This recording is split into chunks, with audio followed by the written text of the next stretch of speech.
समिति साहेब मानता नहीं कि पैसा घट जाई, इज्जत तो लाड़ पर पादे जाई नहीं।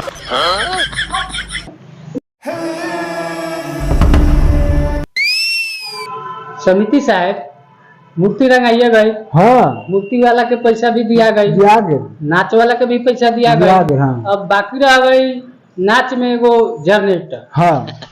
छोड़ी जनरेटर का हुई लाइने से काम चल गई। लाइन से कैसे काम चल गई मनोज साहेब? हाँ बोली। लोग चांदा दिले बा। हाँ। अगर लाइन कट जाए, अन्हार हो जाए, हाँ। तो हम के लोग मुड़ी में पे रोना मछली कैसे अन्हार में तो देखी प्रोग्राम बा, नाच बा, बाजा सब चीज बा, लोग आए तो कहाँ जाए? चली चली कोनो बात नहीं के, चली एगो जनरेटर ले लिया चल। समिति साहब हाँ, पैसा अब नानू घटल बा ना अब का हो पैसा? नाच वाला के दिया गल बा, मूर्ति वाला के दिया गल बा, जनरेटर चला के बांध दिया हन। समिति साहब मानता नहीं कि पैसा घट जाई, इज्जत तो लाड़ पर पादे जाई नहीं। गांव के लोग अब चांदा ना दी ना काहे चलो तो हम चलता नहीं, काहे ना दी लोग। हाँ सुनी ना। हाँ। पहला ही हाँ। हमको धरा दे रुपया। समिति साहब वो तो बात ठीक कहनी है, लोग बड़ा चालाक हो गए।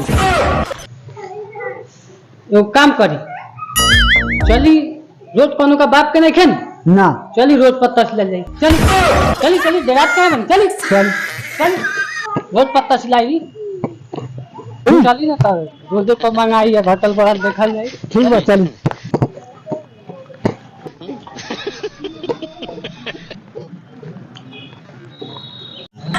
हिसाब किताब से काम करे बन। समिति साहब जब हमनी का सब चांदा पूरा होइए गेल बा, तो रोज पर चांदा तहसील के अब का हुई? मनोज साहेब हाँ। हमने के पॉकेट खर्चा चल चुप चानी चांदा मांगे रही तब न काम दी आगे। ठीक बा चली। है दो थाली पूजा के सामान सुबह चांदा मांगे। और हाँ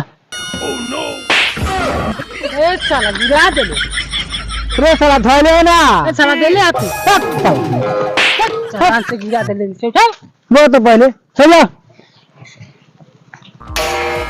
धर खाली काहे में खड़े रहो।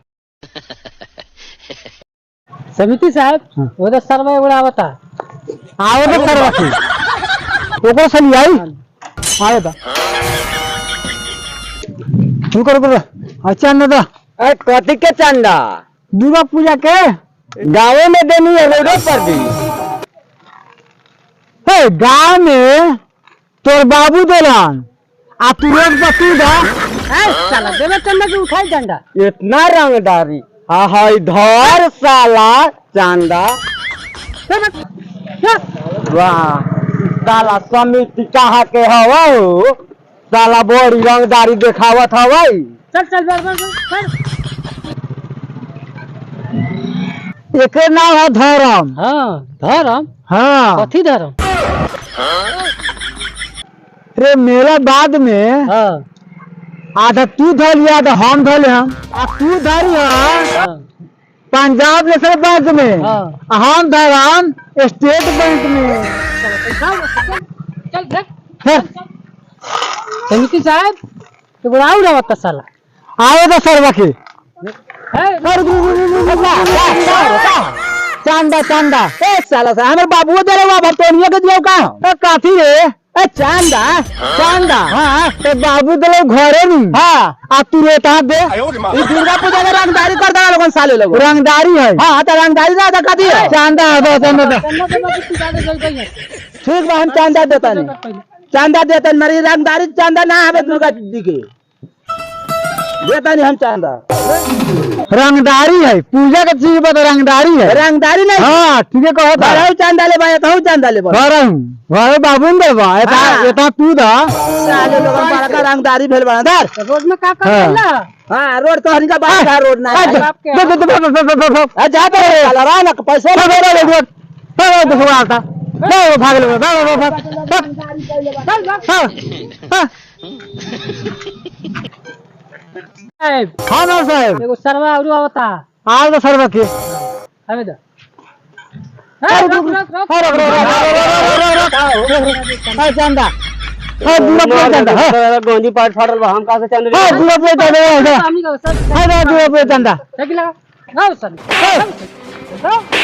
चंदा